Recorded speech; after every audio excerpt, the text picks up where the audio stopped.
தடுப்பணையில் மீன்பிடிக்க சென்ற நபர் நீரில் மூழ்கி உயிரிழந்த சம்பவம் அப்பகுதியில் சோகத்தை ஏற்படுத்தியுள்ளது.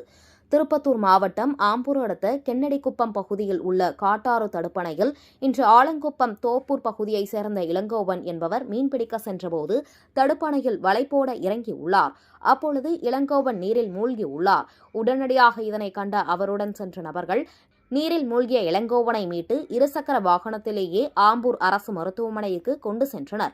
அங்கு அவரை பரிசோதித்த மருத்துவர்கள் அவர் ஏற்கனவே இறந்துவிட்டதாக தெரிவித்துள்ளனர்.